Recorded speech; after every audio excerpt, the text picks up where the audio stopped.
சிந்து பைரவி நாளியோட ப்ரோமோவில் வந்து இப்போ வந்து சீன் வந்து விறுவிறுப்பாக போயிட்டுருக்கு. ஸோ அன்னபூர்ணிகை வந்து இசைக்கு பற்றி உண்மையான முகம் வந்து தெரிய வருது எல்லாருக்கும், குடும்பம் எல்லாருக்குமே.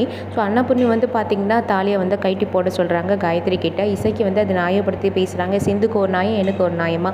சிந்து மட்டும் போய் சொல்லி தானே சிவாவை கல்யாணம் பண்ணிக்கலாம். இப்போ வந்து ரெண்டு பேரும் சேர்ந்து வாழணும்னு நினைக்கலையா? அது மாதிரி தானே நீங்கள் என்ன கைட்டி போடணும்னு சொல்கிறீங்க? நான் உன் மருமக அப்படின்னு வந்து சொல்லிட்டுருக்காங்க. இந்த பக்கம் அந்த காயத்ரி வந்து பார்த்திங்கன்னா தாலியை கைட்டி போட்டுடுறாங்க. நீ எனக்கு பெண்ணது பெரிய துரோகம்னு சொல்லிட்டு. ஸோ இதெல்லாம் பார்த்துட்டு நம்ம இசைக்கு வந்து ரொம்ப மனசு உடஞ்சி போயிடுறாங்க. அதுக்கப்புறம் போலீஸ் வந்து அவங்கள அரெஸ்ட் பண்ணி கூட்டிகிட்டு போயிடுறாங்க. ஸோ வந்து இவங்களுக்கும் மறுபடியும் டைவர்ஸ் வாங்கிட்டு நான் வந்து காயத்ரிக்கு செல்லியனே கல்யாணம் பண்ணி வைக்க போகிறேன் அப்படின்னு வந்து சொல்கிறாங்க. இந்த கல்யாணம் எப்படி நடக்க போகுதுன்னு சொல்லிட்டு நம்ம மகாவும் நினைக்கிறாங்க.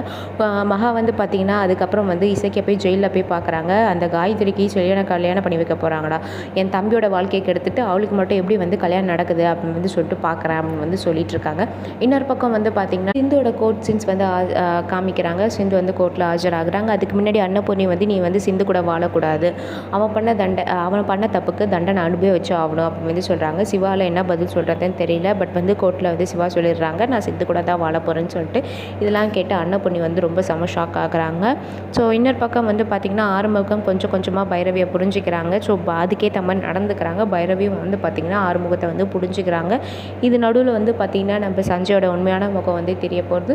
ஸோ வந்து வெயிட் பண்ணி பார்க்கலாம். தேங்க்யூ.